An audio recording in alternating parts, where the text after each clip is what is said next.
Bonjour Forum Comics, c'est Sinoc.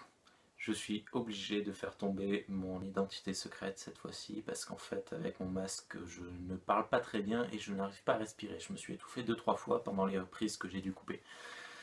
Bref, aujourd'hui, avant toute chose, non, je voulais préciser que oui, je pompe totalement toute l'idée de ce concept sur Histoire au coin du Devent de la Zone Geek que vous pouvez retrouver sur YouTube. Je vous conseille énormément de regarder leurs vidéos si vous aimez les jeux de rôle. Si vous n'aimez pas les jeux de rôle, ne regardez pas leurs vidéos, mais ne regardez pas celle-là non plus, puisque c'est quand même le sujet. Donc aujourd'hui, on va parler de l'Appel de Cthulhu, qui est le premier jeu que j'ai masterisé de ma vie et qui était également pour mes 3 joueurs leur premier jeu de rôle. Les joueurs, on va commencer par eux. Il y avait dans le groupe 2 femmes et un homme. La première femme était mon épouse, que vous connaissez déjà, qui jouait Kewani Jones. C'était une personne mi-indienne, mi-blanche, indienne d'Amérique. Une jeune anthropologue assez aventurière. La sœur de mon épouse jouait euh, un jeune professeur, Ézéchiel, j'ai oublié le nom, Ézéchiel, un jeune professeur de folklore, et le mari de la sœur de mon épouse, ça part un peu dans tous les sens, était Oswald O'Flaherty, un détective un peu comme on voit dans les romans noirs, dans les films, avec la paire, la clope au bec assez sombre. Le scénario se passe dans un phare, c'est un petit huis clos, donc c'est un scénario prévu pour les novices. Et aujourd'hui, on va parler du prologue à ce scénario, parce que je vais faire des formats courts, c'est plus pratique pour moi. Et donc le prologue se passe sur un bateau. En fait, les personnages partaient de je sais plus quelle ville d'Angleterre et devaient se rendre dans une autre ville du Pays de Galles. La traversée devait prendre une journée et une nuit. Et en fait, en début de soirée, il y a une énorme tempête qui se prépare. Et le bateau est obligé de dériver vers une toute petite île sur laquelle il y a un phare en fait. Et donc en fait la partie sur le bateau permet aux joueurs de se présenter, d'apprendre à jouer, d'apprendre les mécaniques du jeu. Donc sur le bateau, c'est un petit chalutier. Il y avait uniquement les 3 personnages joueurs et le capitaine du bateau. Donc les personnages après s'être présentés, donc Kewani dit moi je suis une jeune anthropologue, j'ai les cheveux longs noirs machin. Le professeur Ezekiel c'était un jeune un peu anxieux, donc d'un côté il était très intéressé par tout ce qui était les enquêtes pour en apprendre des choses. C'était un professeur de folklore donc tout le passé l'intéressait énormément, mais d'un côté assez anxieux donc pas très à l'aise pour discuter avec les gens. Et, voilà, pas très physique non plus, il était assez frêle. Et le détective, il voulait pas dire pourquoi il était là, très, voilà, un peu bourru. Et la tempête se rapproche et elle rattrape le bateau. Et donc le capitaine demande aux 3 personnages de réaliser des actions. Il demande notamment à Kewani de se rendre dans le dortoir pour attacher les objets, parce que les placards sont ouverts.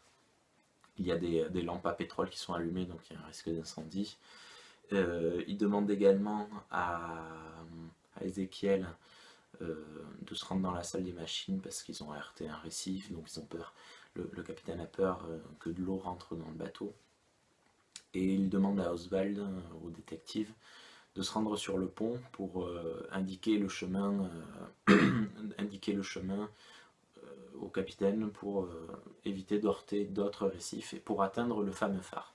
Et donc Kewani se retrouve dans le dortoir où tous les objets commencent à partir un peu en l'air à cause des vagues et du bateau qui tangue partout. Elle a juste une corde et je lui demande de faire un jet, je ne sais plus quelle compétence, pour rattraper les objets, pour les attacher. Évidemment, premier jet, que ce soit pour la joueuse ou pour le personnage, échec critique. Donc, dans l'appel de Cthulhu, si vous voulez, les compétences sont basées sur un pourcentage, donc mettons 60%. Et le personnage veut faire une action, je lui dis, tu choisis cette compétence, tu lances ton dé. Si le dé indique 33%, c'est en dessous de 60%, donc c'est une réussite. Si le dé indique 61, 75, 85, n'importe, c'est un échec, donc l'action rate. Si le dé indique 100, ça fait un échec critique, ce qui est très rare en soi, donc un échec, mais en plus une compétence, une conséquence, pas une compétence, donc un échec plus une conséquence négative, chose qui est arrivée à Kewanis. Donc je dis à Kewanis, le bateau tank dangereusement, fait un G, elle fait un échec critique. Donc son personnage trébuche, se cogne la tête contre une paroi et s'assomme. Pendant ce temps-là, évidemment, les lumières, les lampes à pétrole dont je parlais tout à l'heure tombent et le feu se déclare. De son côté, Ézéchiel, qui est un jeune professeur, donc il ne connaît pas forcément comment fonctionne un bateau, il ne sait pas où se trouve telle pièce, tel machin truc. Donc je lui demande un jet d'orientation pour se retrouver sur le bateau, pour retrouver la salle des machines. Jet d'orientation que la joueuse rate. Donc Ézéchiel se perd totalement sur le bateau, il ne sait pas où se trouve la salle des machines, et le bateau commence à prendre l'eau dangereusement. De son côté, par contre, le détective, je lui demande 3 G, 2 pour les récifs et 1 pour le phare, pour savoir en fait s'il dirige le bateau vers des récifs ou s'il en éloigne. Donc les deux premiers, il éloigne le bateau des récifs, et le troisième, il voit le phare au loin, donc il dirige quand même le bateau dans la bonne direction. Ce qui permet quand même aux joueurs de souffler, parce que dès les premières minutes, c'est une partie qui est censée durer 3 heures, et si dès les premières minutes, les personnages meurent en moins de 10 minutes, aucun intérêt, ce serait bien dommage. Donc, Kewanis finit par se réveiller, je lui autorise à éteindre le feu, j'autorise également à Ézéchiel à demander au capitaine où se trouve la salle des machines et à faire partir l'eau grâce à une valve. Et le bateau finit par atteindre la petite île sur laquelle se trouve le phare. La petite île a une toute petite baie dans laquelle le bateau peut juste rentrer, et un petit ponton auquel est déjà amarré un premier bateau. Le capitaine amarre le bateau au premier bateau qui est lui-même amarré au ponton, qui est lui-même amarré à l'île sur laquelle se trouve le phare. C'est bien l'embriquement.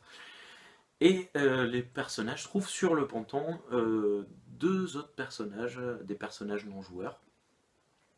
Donc ce qui semblerait être un pêcheur, qui en fait n'est pas un pêcheur, mais ça les personnages ne le savent pas, c'est un cultiste, on appelle ça, c'est un membre d'une secte en fait qui vénère des monstres dégueulasses, qui eux-mêmes vénèrent un dieu, donc Cthulhu. Et le deuxième personnage, le professeur Stoner, bon ça ils le savent pas, mais pour moi c'est plus facile de vous dire le nom. Le professeur Stoner qui est assommé en fait, il est allongé, il saigne de la tête, et le pêcheur cultiste indique au personnage qu'en fait il a glissé et qu'il s'est cogné la tête contre un rocher.